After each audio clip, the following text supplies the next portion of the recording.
Assalamualaikum dan salam sejahtera. Bismillahirrahmanirrahim. Alhamdulillah.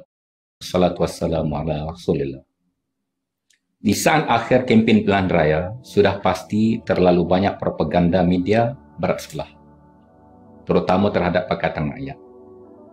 Malangnya kami tidak diberi peluang untuk memberikan penjelasan. Jika saya berpeluang muncul di media perdana atau bersembang di ruang pejabat anda, ruang tamu rumah anda, inilah yang saya ingin sampaikan pada anda.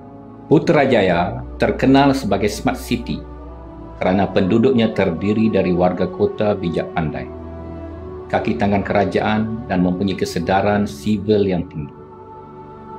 Sebagai warga Putrajaya, masalah-masalah anda yang saya kenal pasti adalah antara lain rumahan yang tidak mencukupi, mahal dan tidak mampu dimiliki, pengangkutan awam yang tidak efektif, masalah tempat letak kereta yang amat ketara di mana-mana, kos sara hidup yang menyeksa dan menghimpit khususnya bagi warga berpendapatan rendah, kemudahan Islam yang tidak dipedulikan, tidak adanya mak tafiz, sekolah agama, serta kelas kafah dan taska Islam yang masih kurang, iurannya mahal dan tidak selesa.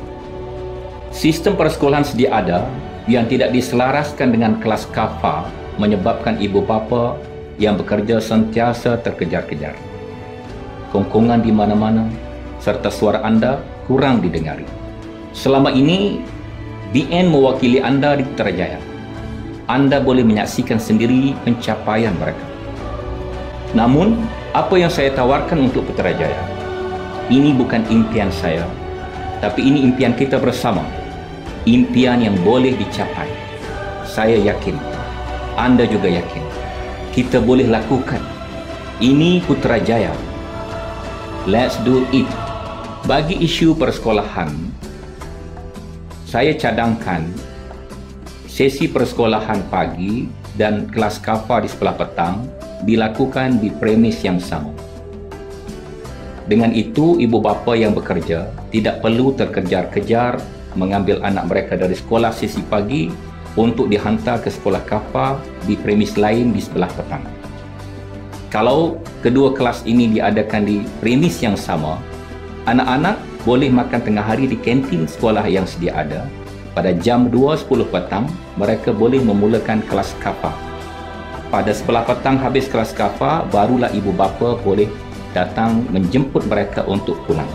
Dengan itu, anda semua sebagai ibu bapa kerja penjawat awam di Putrajaya mempunyai masa rehat di tengah hari yang lebih selesa. Adakah ini tidak boleh dilakukan? Mustahil. Masyarakat Islam di sini memerlukan mahat tafiz Al-Quran peringkat antarabangsa. Mereka juga memerlukan sekolah-sekolah agama untuk anak-anak mereka dididik dengan Islam. Taska Islam yang tidak mencukupi, kelas kafah yang tidak selesa, ini semua memang boleh kita lakukan di Putrajaya. Isu perumahan, rumah yang tidak mencukupi, harga yang tinggi, ruang binaan yang sempit. Islam menegaskan rumah berkonsepkan Baitul Wasi', rumah yang selesa. Sasaran kita adalah membina 20,000 unit rumah dan membangunkan pinggiran Putrajaya yang masih mempunyai nilai tanah yang murah, supaya dengan itu kita boleh turunkan harga rumah bagi keperluan warga Putrajaya. Pakatan Rakyat juga menawarkan pinjaman perumahan kaki tangan awam tanpa faedah. Selama ini dikenakan charge 4%. Di Kelantan ia telah dilaksanakan sejak tahun 1990 dan berjaya sampai hari ini. Dengan itu, penjawat awam boleh meminjam dengan kos yang lebih rendah dan membawa pulang lebihan wang untuk perbelanjaan anda sekeluarga. Bagi penjawat awam yang bergaji RM3,000 ke bawah, sasaran kita adalah menyediakan rumah dengan keluasan 1,000 kaki persegi pada harga RM100,000 sebuah. Bagi kos sara hidup, polisi Pakatan Rakyat ialah mencari sebab-sebab kos sara hidup itu meningkat dan menurunkan kos sara hidup, seperti menurunkan harga minyak, menurunkan harga premis sewa kedai dan kafeteria, dan dengan itu menurunkan harga makanan yang dijual. menurunkan kadar cukai bandar, di mana di Putrajaya kadar cukai bandarnya adalah yang tertinggi di negara kita. Menghapuskan bayaran tol bagi lebuh raya yang tertentu, memperkenalkan panggilan percuma 15 minit pertama bagi pengguna telefon talian tetap.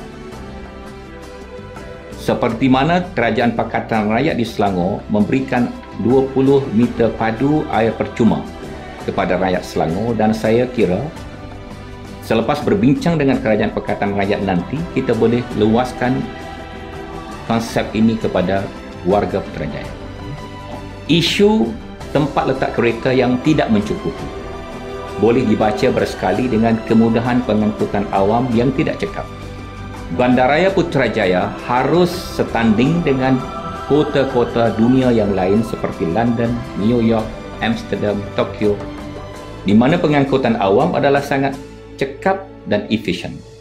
Kerana itu, kita akan hidupkan semula monorail yang telah terbengkalai, membina laluan LRT sebagaimana pelan asal Putrajaya, dan mempertingkatkan perkhidmatan bas dan teksi dengan cara antara lain menggunakan apa yang telah saya cadangkan yang dipanggil sebagai bus tracking system. Bagi tempat letak kereta berbayar yang dikenakan oleh Perbadanan Putrajaya di premis-premis pejabat kerajaan yang menyusahkan kaki tangan bergaji rendah dan orang awam, saya cadangkan dihapuskan. Tawaran penuh kami untuk warga Putrajaya boleh anda teliti di dalam piagam Putrajaya yang telah dilancarkan. Inilah masanya untuk kita berubah. Ini kali, bukan lain kali. Berubah ke arah yang lebih baik. Pertimbangkan impian yang bakal kita dokong bersama, dan bacalah dengan teliti piagam Putrajaya yang saya kumpulkan pada anda. Future Plan for Putrajaya. Mei 5, 2013, kita nikmati kehidupan Putrajaya yang baru. Terima kasih kerana masa anda. Let's do it. Saya Husam Musa dari Putrajaya.